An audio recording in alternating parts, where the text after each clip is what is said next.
This lecture is brought to you by Megger, a leading manufacturer of electrical test and measurement equipment. I've trusted Megger's equipment for years and have witnessed firsthand their commitment to education and supporting technical schools across the country. For a limited time, Megger is offering my viewers an exclusive discount on their next purchase on products sold through U.S. distributors. Simply visit us.megger.com/bigbadtech for all the details. Good day and welcome to Big Bad Tech. I'm your instructor Jim Pytel, and today's topic of discussion is Thevenin's theorem and the maximum power transfer theorem applied to DC circuits. Our objective is to examine several illustrated examples of Thevenin's theorem and the maximum power transfer theorem. This lecture operates under the presumption the viewer has more than a passing familiarity with both Thevenin's theorem and the maximum power transfer theorem as illustrated in the DC Thevenin's theorem and DC maximum power transfer theorem lectures, both available at the Big Bad Tech channel. If you lack the requisite level of familiarity with these topics, please review the aforementioned supporting material and return to this lecture when you are so qualified.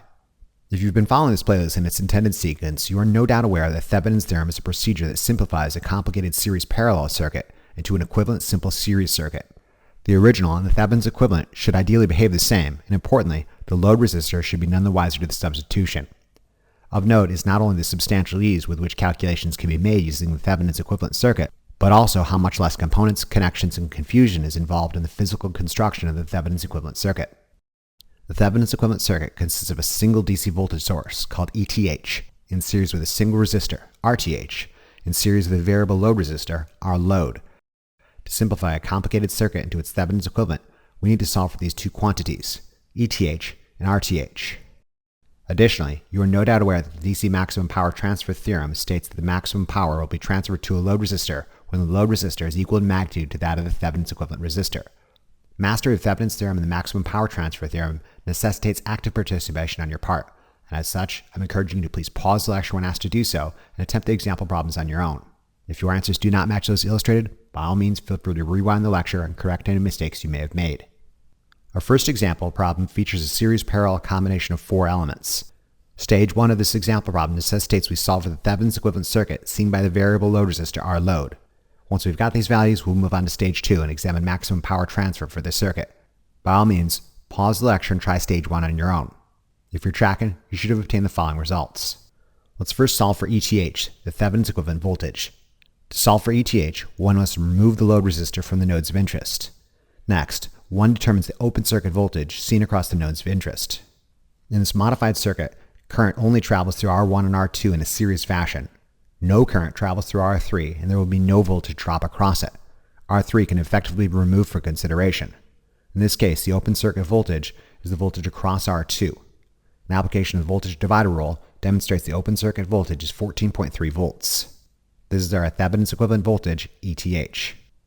Let's set these calculations aside and move on to solving for RTH, the Thevenin's equivalent resistor. Solving for RTH also necessitates the removal of the load resistor. Additionally, one must remove the source or sources from consideration. One removes a voltage source by replacing it with a short. One removes a current source by replacing it with an open. Finally, one determines the resistance of this modified circuit at the terminals of interest. Make note that RTH is not the resistance seen by the original source. RTH is the resistance seen by the load resistor when the source has been removed. Let me remind you that incorporating shorts and opens inside your original circuit and shifting perspective from the source to the load may fundamentally alter the nature of the original series parallel circuit. An ohm in your position at the terminals of interest would see R3 in series with a parallel combination of R1 and R2. This represents a resistance of roughly 523.6 ohms. This is our Thevenin's equivalent resistor, RTH. Our Thevenin's equivalent circuit is therefore the series combination of ETH at 14.3 volts and RTH at 523.6 ohms in series with our variable load resistor, R load. Stage 2 of this illustrated example problem now dictates we determine the load resistor, which receives maximum power. Additionally, see if you can solve for voltage, current, and power for the load resistor at conditions of maximum power. By all means, pause the lecture and try stage 2 on your own. If you're tracking, you should have obtained the following results. The DC maximum power transfer theorem states the maximum real power will be transferred to load when a load resistor equals the Thevenin's equivalent resistor.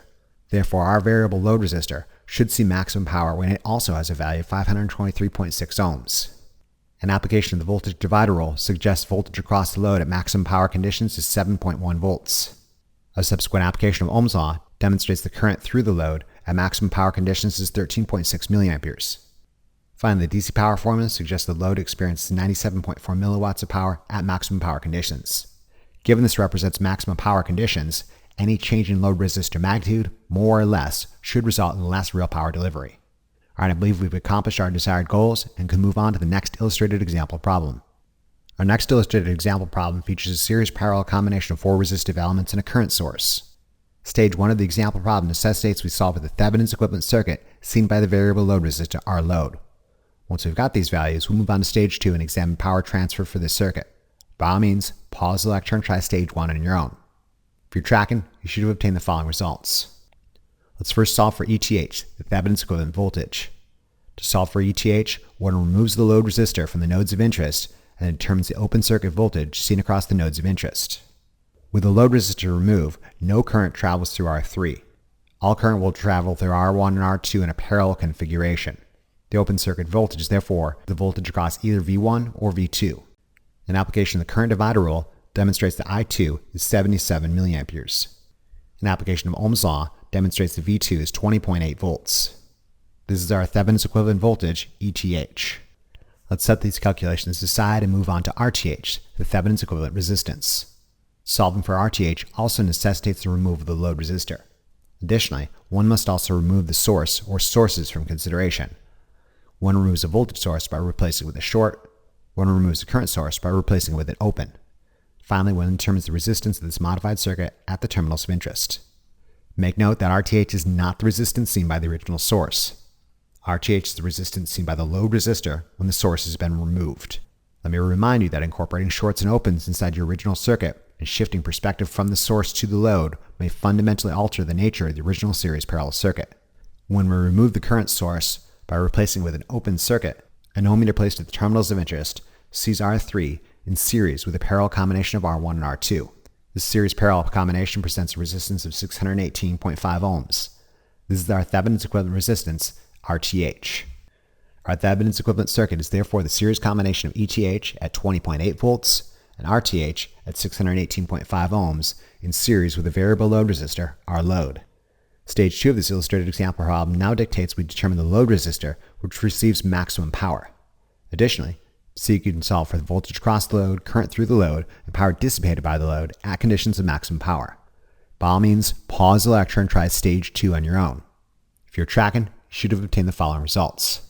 The DC maximum power transfer theorem states that maximum power will be transferred to a load when the load resistor equals the Thevenin's equivalent resistance. Therefore, our variable load resistor should see maximum power when it has a value of 618.5 ohms. An application of the DC voltage divider rule demonstrates the voltage across the load at maximum power conditions is 10.4 volts. A subsequent application of Ohm's law demonstrates current through the load at maximum power conditions is 16.8 milliamperes. Finally, the DC power formula suggests that the load experiences 174.7 milliwatts of power. Given this represents maximum power conditions, any change in load resistor magnitude, more or less, should result in less power delivery. Alright, I believe we've accomplished our desired goals and can move on to the next illustrated example problem.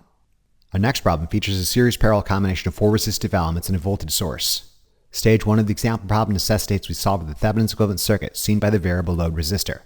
Once we've got these values, we'll move on to stage 2 and examine maximum power transfer for this circuit. By all means, pause the lecture and try stage 1 on your own. If you're tracking, you should have obtained the following results. Let's first solve for ETH, the Thevenin's equivalent voltage. To solve for ETH, one removes the load resistor from the nodes of interest and determines the open circuit voltage. The removal of the load resistor prevents any current from traveling through R2 and R3. With no current traveling through, no voltage will be dropped across R2 and R3, and they can be effectively removed from consideration.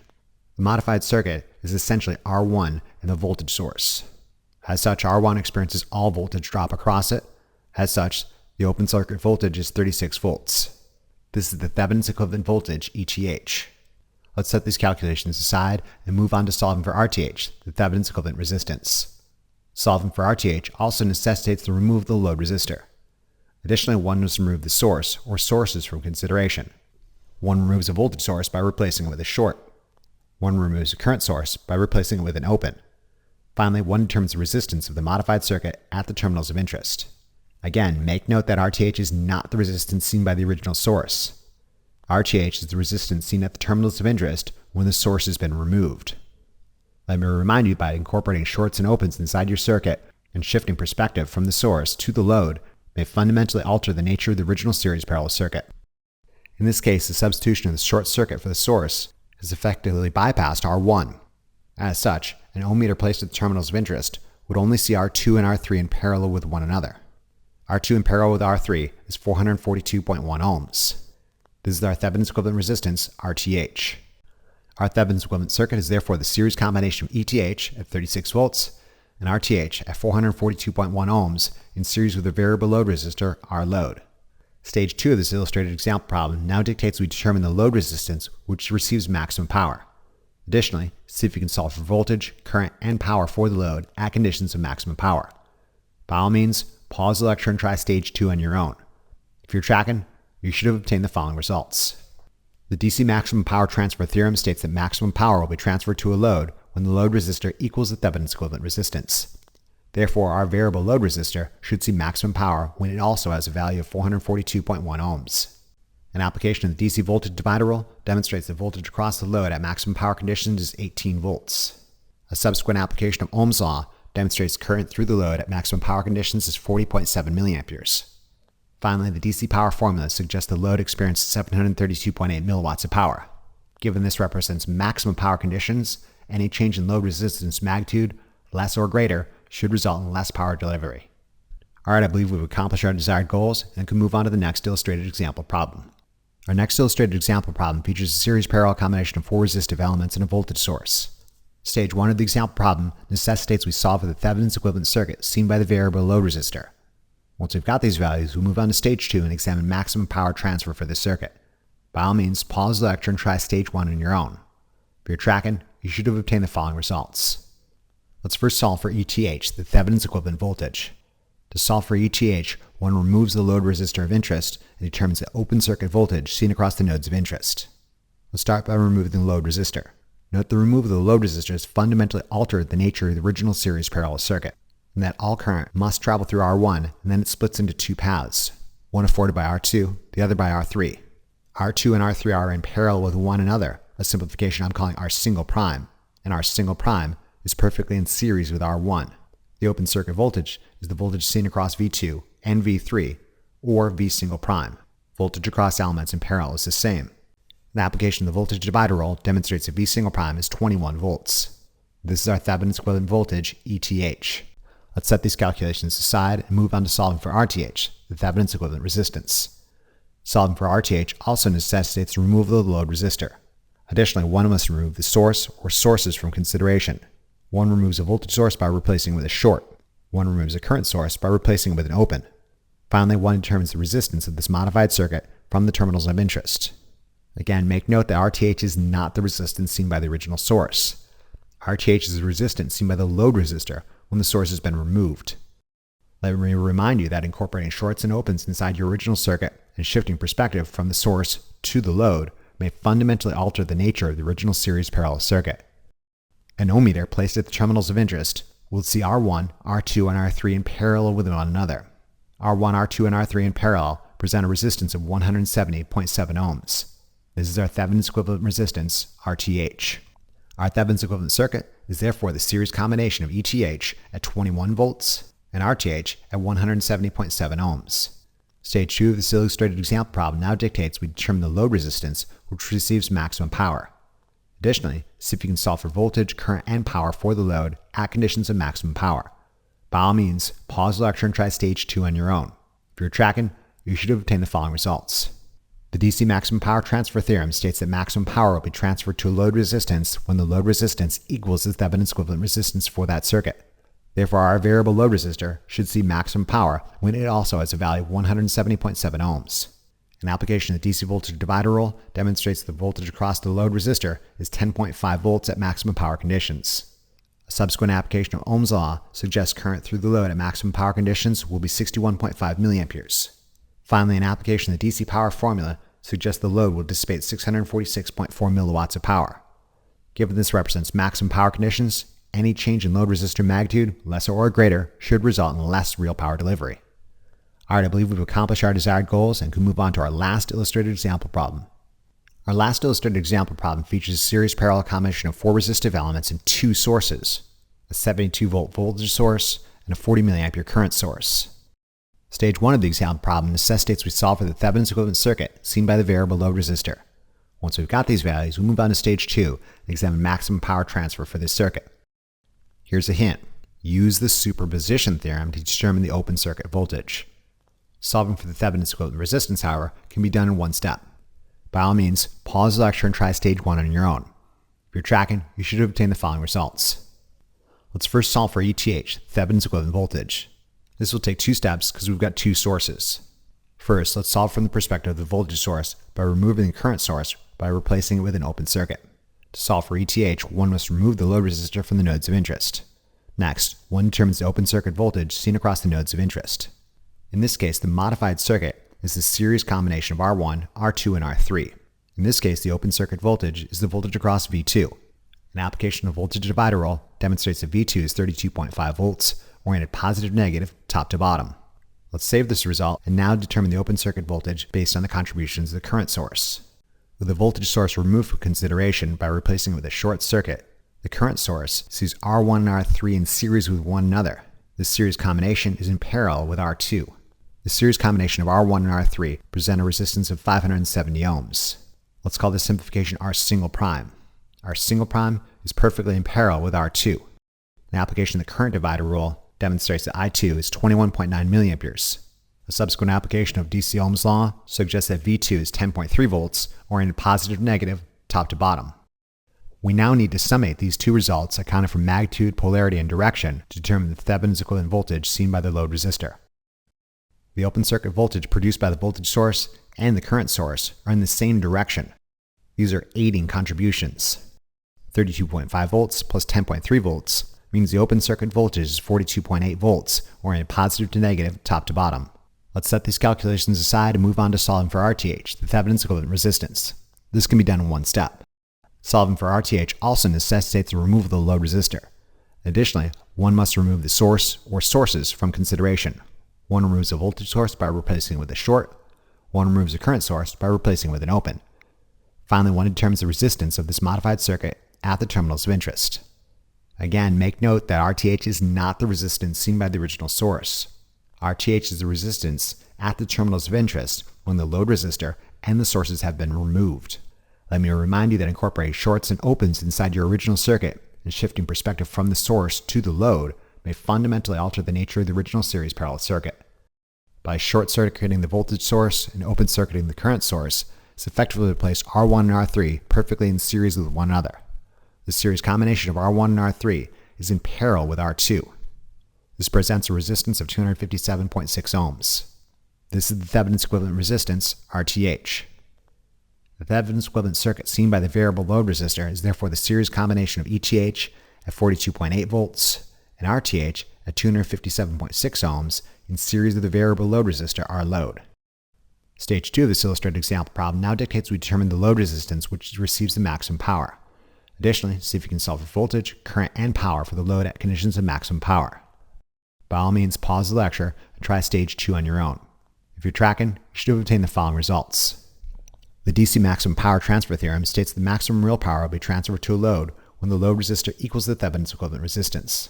Therefore, the variable load resistor that should see maximum power has a value of 257.6 ohms. An application of the DC voltage divider rule demonstrates the voltage across the load at maximum power conditions is 21.4 volts. Subsequent application of Ohm's law suggests the current through the load at conditions of maximum power is 83.2 milliamperes. Finally, the DC power formula suggests the load experiences 1.8 watts. Given this represents maximum power conditions, any change in load resistance magnitude, less or greater, should result in less real power delivery. Alright, that's about enough illustrated examples for now. In conclusion, this lecture examines several illustrated examples of Thevenin's theorem and the maximum power transfer theorem. Remember to review these concepts as often as you need to really drive it home. Imagine how well lab will go if you know what you're doing. Thank you very much for your attention and interest. We'll see you again during the next lecture of our series. Remember to tell your Lazy Lab partner about this resource. Be sure to check out the Big Bad Tech channel for additional resources and updates.